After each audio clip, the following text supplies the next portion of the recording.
Com mudanças e depois de muita discussão, a proposta de reforma tributária pode ser votada hoje a partir das 6 horas da tarde na Câmara dos Deputados. Ontem, após a pressão de governadores, prefeitos e setores da economia, o relator da PEC, Aguinaldo Ribeiro, alterou o texto e decidiu, entre outros pontos, isentar os itens da cesta básica, ampliar o período de transição para a criação do IVA dual e reformular o chamado Conselho Federativo, que vai centralizar a arrecadação de impostos estaduais e municipais.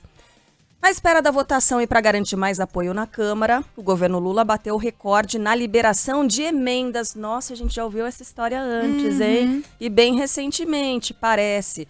Foram mais de 2 bilhões e 100 milhões de reais em um único dia, o maior valor desde o início do mandato.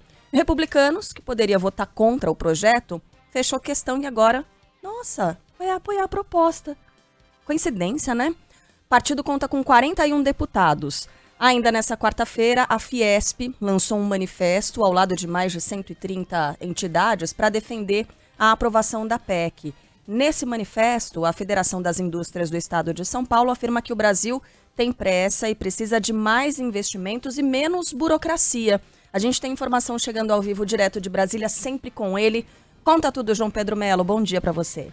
Oi, Carlinha, bom dia para você, para todo mundo que está nos acompanhando. Pois é, você falou a respeito de liberação de emendas, é assim, né? Normalmente pagou, levou. E essa agora é a expectativa, então, né? Foram liberadas as emendas, a expectativa é de que seja votado hoje esse texto com relação à reforma tributária. A expectativa criada pelo presidente da Câmara dos Deputados, Arthur Lira. Ele tem articulado para um esforço concentrado ao longo dessa semana. Ontem teve uma sessão muito longa, foram lidos relatórios, todas essas questões, mas votação em si ainda não rolou. A sessão de hoje está marcada para 6 horas da noite, mas a partir das 11 horas da manhã já vai ser discutido esse texto, né?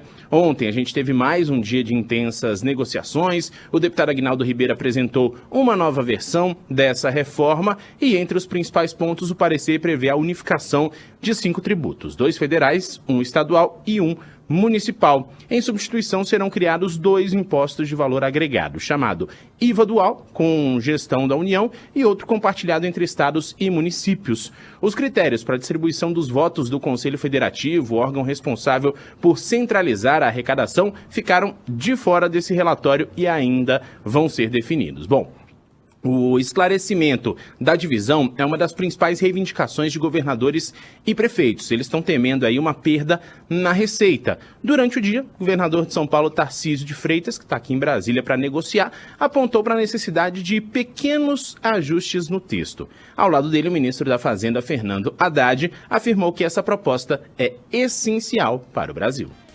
Não é novidade que o governador Tarcísio tem se manifestado a favor da reforma, mesmo sabendo que São Paulo terá um desafio de curto prazo, sobretudo, e que está disposto a enfrentar, colocando os interesses nacionais acima de questões regionais e partidárias, o que é muito importante, pensando no futuro do Brasil, e trouxe à nossa consideração alguns pontos que já são de conhecimento público para a nossa ponderação. Nossa atuação tem sido técnica, no sentido de dar ao relator as melhores condições de incorporar eventuais mudanças no texto para que ele seja aprovado com ampla margem. É um jogo de ganha-ganha. Aqui todo mundo vai ganhar, porque o Brasil vai ganhar. O relator Aguinaldo Ribeiro manteve a alíquota de destino sobre as operações, ou seja, onde o produto é consumido. Também continua no texto chamado cashback tributário, é a devolução de imposto para famílias de baixa renda. A cobrança de IPVA para veículos como jatinhos, lanchas e iates também continua.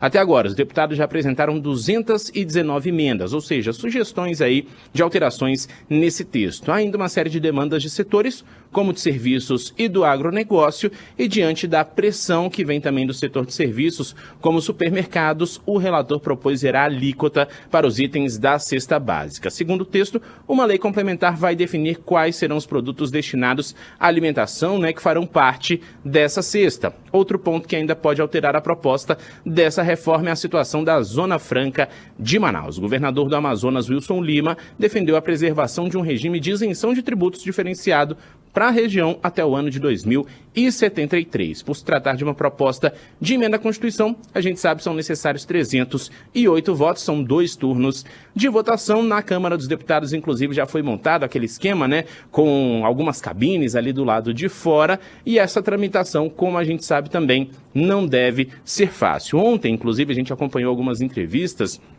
em que se falava que pelo menos 198 municípios do país não serão beneficiados com essa reforma tributária. E esses municípios é que estão ali brigando, né? Um número pequeno, se a gente for analisar a quantidade de municípios de fato que a gente tem no país, mas esses municípios aí estão brigando e estão, por enquanto, atrasando essa votação. Isso é o que a gente tem. O que ainda a respeito dessa questão, né? Arthur Lira confirmou que essas negociações devem seguir ainda ao longo do dia de hoje, e a reforma tributária deve ser votada, inclusive antes de outras pautas econômicas importantes, como a nova regra fiscal e também o projeto de lei do CARF. Esse projeto de lei do CARF, a gente lembra, estava trancando a pauta, ainda é preciso uma negociação para, de fato, essa reforma ser votada antes dele.